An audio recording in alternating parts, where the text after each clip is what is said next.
Lonely rancher bought a deaf girl sold by her drunk father. In the waning days of autumn 1881, the sun scorched the dust into the weathered timbers of a Texas market town. Horses whinnied, cattle lowed, and men haggled over prices with whiskey-scented breath and scuffed boots.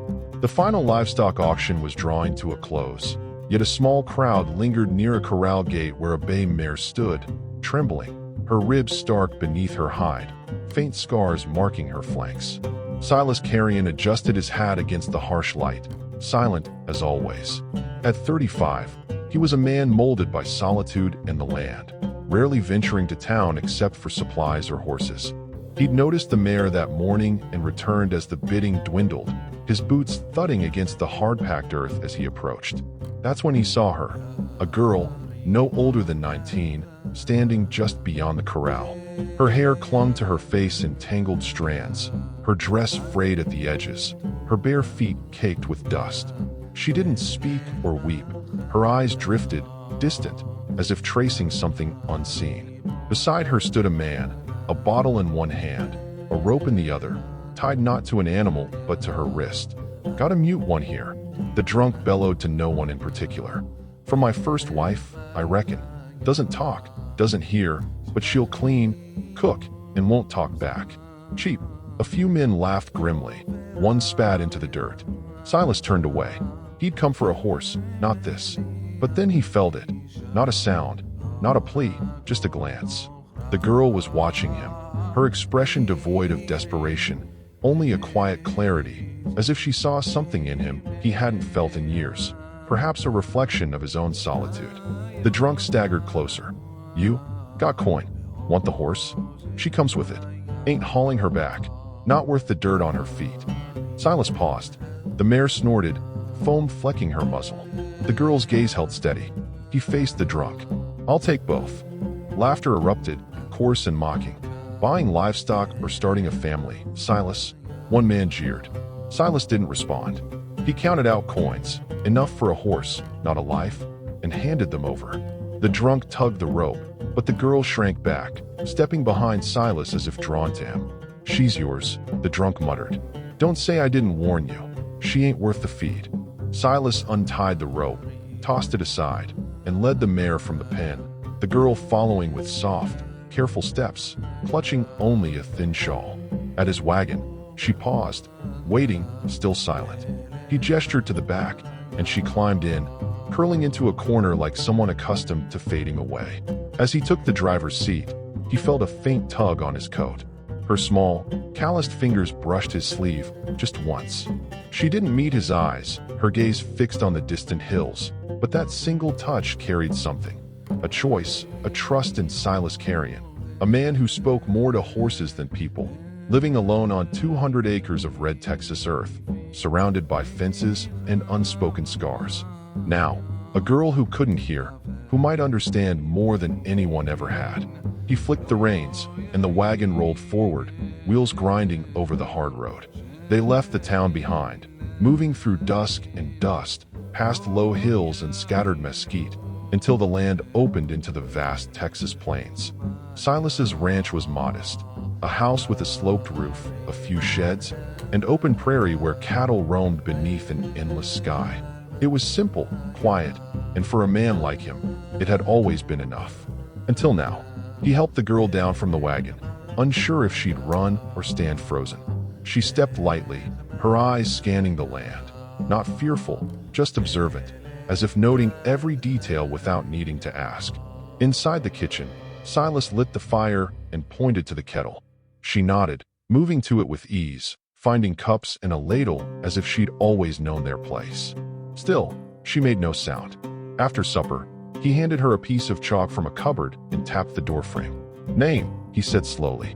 She studied him, then knelt and wrote in careful, slanted letters, "Emmeline." He read it, then said it aloud, testing its weight. "Emmeline." She offered no smile, but turned and walked into the shadowed barn. The next morning, Silas found her in the stable, crouched beside the weary mare. The horse, barely eating since the auction, had a swollen leg from an old injury. Emmeline ran a damp cloth along its flank, her hands moving not with words but with a gentle rhythm, as if she listened through her touch. Silas watched from the barn door, arms crossed. He'd seen ranch hands get kicked for less, but the mare stood calm, trembling only slightly as Emmeline tended its leg with quiet care. Maybe she couldn't hear, but she understood. That day, Silas gave her tasks: scrub the floorboards, boil water, clean the tack room. She worked without protest, without questions, without a sound. Each evening, he left chalk for her, and she'd leave notes in small, precise script. Asterisk bacon low. Dog limping. Wind carries dust. Asterisk they didn't speak, but the silence felt full.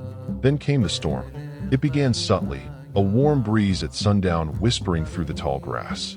Silas glanced at the sky, noting distant clouds but thinking little of it. He was in the cattle shed when Emmeline appeared, barefoot, breathless, silent.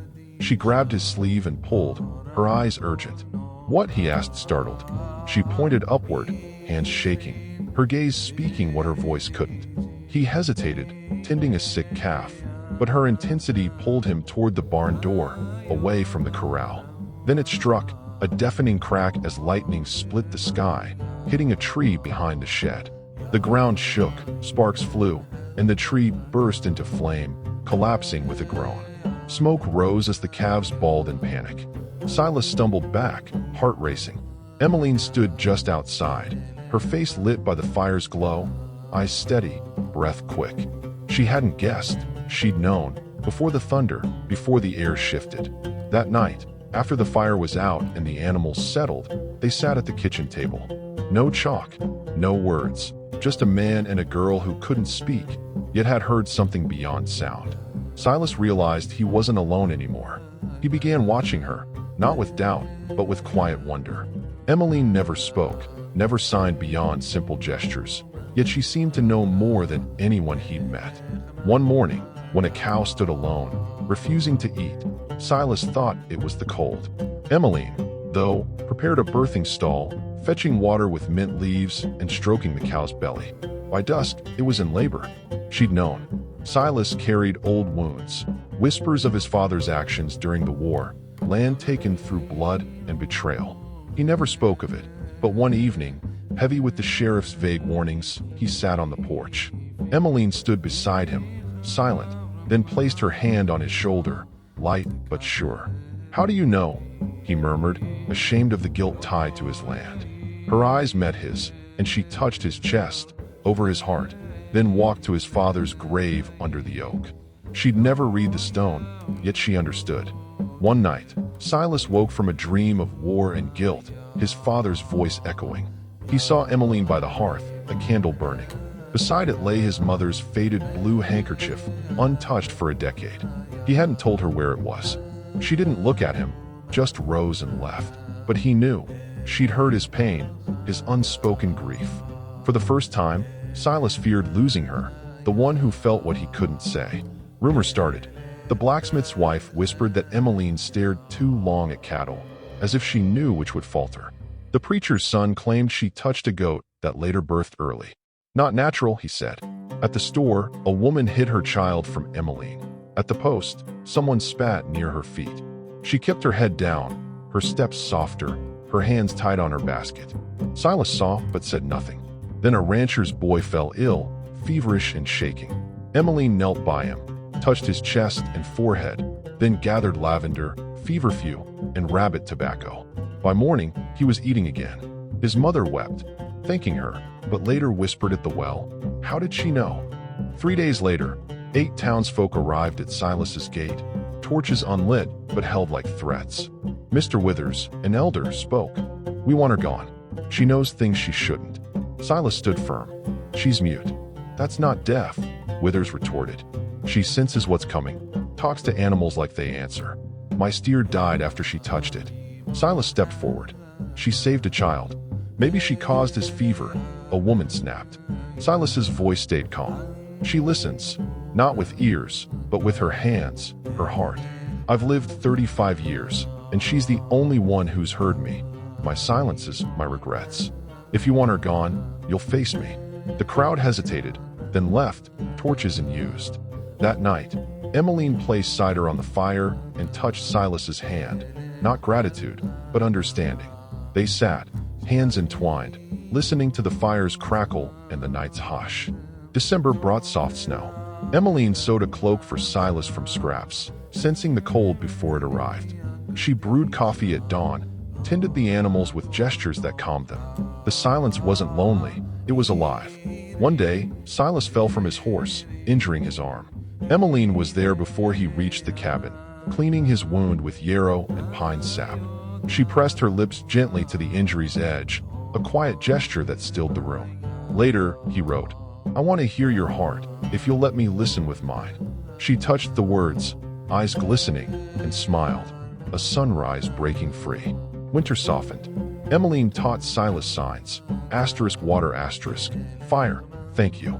He taught her to ride, walking beside her as she found the horse's rhythm. They built a small room off the cabin, sharing meals and quiet moments. A storm came one night, and Emmeline woke Silas, leading him to the barn where the horses panicked. She calmed them, signing, "Roof will fall." They moved the animals just as the barn collapsed. Silas looked at her, soaked but steady. "How did you know?" She touched her chest, then the sky. He understood. The town changed slowly. A rancher came for Emmeline's help with a wound. A widow sought her calm. People left gifts, preserves, a scarf. Emmeline wrote on her chalkboard, "Today will be good. I feel it." Most days, she was right. One Sunday, a boy vanished. Emmeline knelt, hands on the earth, tracing faint signs, a pebble, a twig. She led Silas and others to a clearing where the boy lay, safe but hurt. No one called her strange anymore. They called her the girl who hears with her heart. Years passed. Silas and Emmeline grew older, their steps slower, her hair silver-threaded. Children visited, learning from Emmeline to listen with their whole being. Under a cottonwood, they sat evenings, sharing tea, her hand tracing his. One night, she spoke, her voice soft as falling snow. "I don't need sound, only you." Silas nodded, throat tight. "I hear you. Always have." One winter, Emmeline found a lost boy in a snowstorm, sensing his path through the wind. No one doubted her again. In their final scene, they walked the pasture, the sky amber and lilac. Emmeline laughed, a soft ripple, and Silas kissed her temple. Their story wasn't told. It was lived, a quiet love that spoke through hands, glances, and hearts that listened. If you've ever felt a gaze that understood without words, if you believe love speaks through silence, this story is for you. On the Texas plains, where wind and quiet weave together, a rancher and a girl the world called deaf found a language deeper than sound. Thank you for joining us. If stories of love enduring through hardship and grace resonate with you, subscribe to the Hearts of the Wild West channel. Love isn't just told, it's remembered, reclaimed, and echoes long after the words fade. Until the next story, may your quiet moments be full, and may someone always hear your heart.